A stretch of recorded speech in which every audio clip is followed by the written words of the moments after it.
l'anniversaire, nous avons ça à travers la Bible, c'est Hérode qui fêtait son anniversaire. Et des cadeaux de Noël, c'était Hérode, des cadeaux d'anniversaire ou de Noël, je ne sais pas, bon, de toute façon, on va venir là-dessus. Mais des cadeaux d'anniversaire, ce sont Hérode. On avait vu ça bibliquement.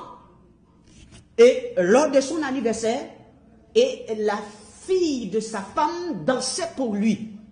Et il a dit à cette fille-là, hein, demande-moi ce que tu veux, ne serait-ce que la moitié de mon royaume, je te l'accorde.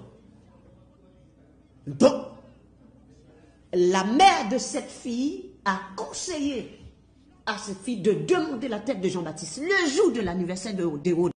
C'était la tête de Jean-Baptiste qu'on avait comme cadeau. Et maintenant, vous voyez, en souhaitant bon anniversaire, pasteur, c'est quoi ça? Vous avez trouvé ça où? De quelle Bible? Vous êtes du monde, restez dans le monde. Vendez votre Bible, parce que votre Bible ne vous continue. Apocalypse 22, 11. Que celui qui est injuste soit encore injuste. Que celui qui est souillé se souille encore. Et que le juste pratique encore la justice. Et que celui qui est saint se sanctifie encore. Mais peu importe les persécutions, les saints doivent se sanctifier encore. Peu importe dans les souffrances, les tourments, il faut continuer à se sanctifier. Dans la foi, dans la parole. Peu importe qu'on soit persécuté ou attaqué, nous devons continuer à nous sanctifier. Mais laissez ceux qui sont du monde, qui sont du diable, continuer à se prostituer dans des choses que la Bible a condamnées formellement, comme des fêtes d'anniversaire ou des fêtes de Noël que les gens sont en train de fêter et qui se disent être de chrétiens. Et ce qui me fait mal, c'est qu'il y a des gens, soi-disant des pasteurs, qu'on appelle pasteurs, qui se trouvent devant ces gens-là, ces enfants-là en train de blasphémer le nom de Dieu. Personne n'est capable de dire que c'est pas normal.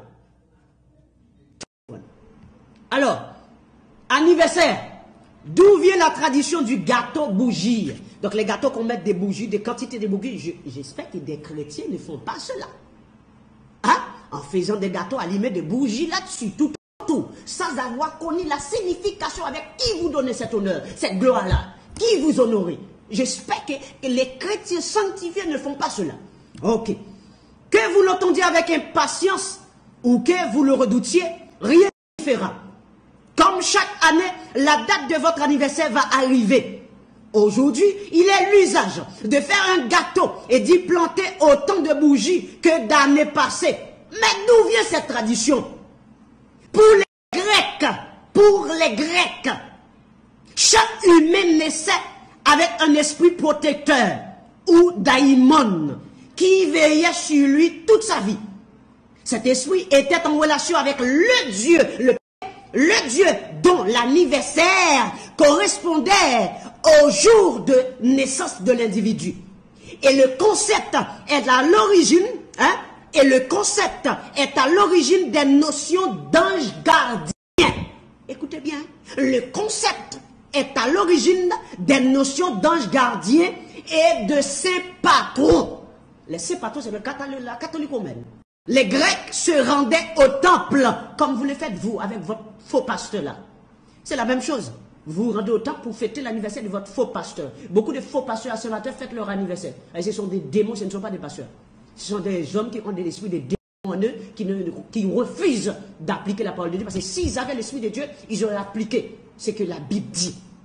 Ils n'ont pas l'esprit de Dieu, ce sont des gens qui travaillent pour Satan. Donc on est clair là-dessus. Donc les Grecs se rendaient au temple d'Artémis. Les Grecs se rendaient au temple d'Artémis, déesse de la lune et de la chasse, avec un gâteau de miel rond pour évoquer la forme de la lune, et allumait tout autour des cierges pour évoquer la brillance de l'astre. Pour évoquer quoi? Pour évoquer la brillance de l'astre. L'astre, vous savez, c'est l'astre, le monde astral, démoniaque, l'astre, pour évoquer la brillance de l'astre. Il y a, non, j'ai l'impression que je lisais dans la Bible, excusez-moi, mais c'est dans le communiqué. Ok. Il louait alors la déesse Artémis. C'est ce que vous faites dans votre bâtiment de camp de concentration le dimanche dernier, dimanche passant haut. Hein? C'est ce que vous faisiez là. vous louerez la déesse Artémis dans votre bâtiment, lui demandant de leur apporter cette année encore prospérité et bonheur avant de souffler les cierges, les bougies. De là vient la coutume selon laquelle il faut faire un vœu. Et vous voyez des chrétiens qui prient sur des bougies. Vous êtes idolâtres. C'est la raison pour laquelle je vous dis, sans la connaissance de la parole, il est impossible que vous soyez sauvés. Impossible. Dieu est clair. Mon peuple est détruit parce qu'il lui manque la connaissance. Clair.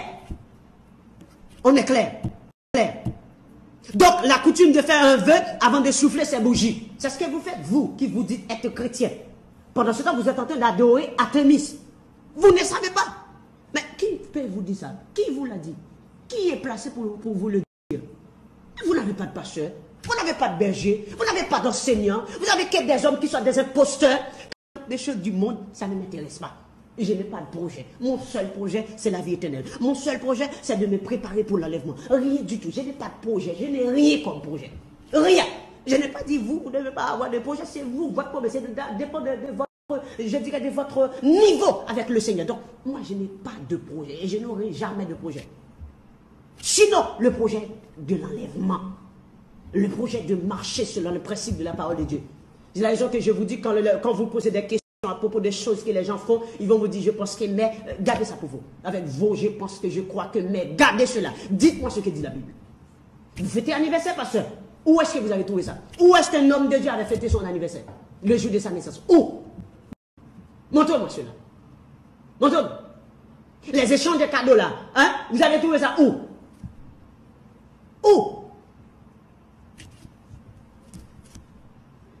La parole n'est pas appliquée. On ne peut pas avoir de doute. Parce que celui qui est de Dieu applique les paroles de Dieu. On est clair là-dessus. Quand vous allez dans ces bâtiments, vous allez peut-être vous tendre devant, je dirais, des gourous qu'on appelle pasteurs, qui ne sont pas des pasteurs, tout simplement des ravisseurs. Qui sont devant vous, qui n'ont pas la capacité, c'est cadeau que comme ça, comme si c'est le maître du monde, hein? Et le peuple entend